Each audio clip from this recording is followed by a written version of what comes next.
During World War II, Allied forces established many military beachheads on the sandy tropical islands of the Pacific. Many of these islands were inhabited by native populations who were completely isolated from the modern world, with no knowledge whatsoever of modern technology.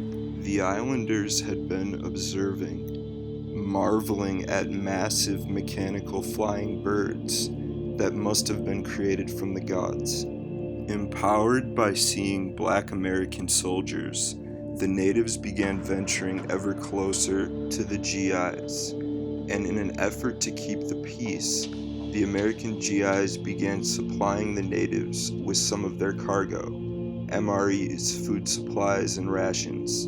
Strewn about the islands were amazing artifacts, created out of strange materials that they had never seen before. It's really hard to overstate how much of a profound effect this must have had on their psyche. A wave of religious fervor overtook them. They began adorning their heads with feathers to honor these flying gods. They quickly became accustomed to this cargo that fell from the sky.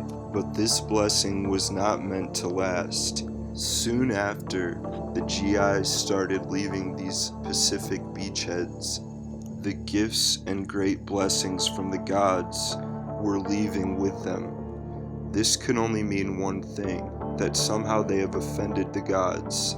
Heartbroken and confused, they started sacrificing their pigs, burning them on an altar to the great pigs in the sky. What they did next is very interesting indeed, and offers some insight into the human mind's tendency to create elaborate delusions around things that we do not understand. The natives believed that in order to win back the favor of the gods, they must build a temple to the great flying pigs in the sky. Out of wood, brush, and leaves, they began constructing life-size replicas of the airplanes they saw, hoping to attract more airplanes. They even began cutting new military-style landing strips out of the jungle. They fashioned uniforms and made badges out of rocks, seashells, and wood to match what they had seen from the GIs. They carved headphones and goggles and waved landing signals while standing on their runways. They lit fires and signals and torches to light up the runways and lighthouses, hoping to entice the gods to return.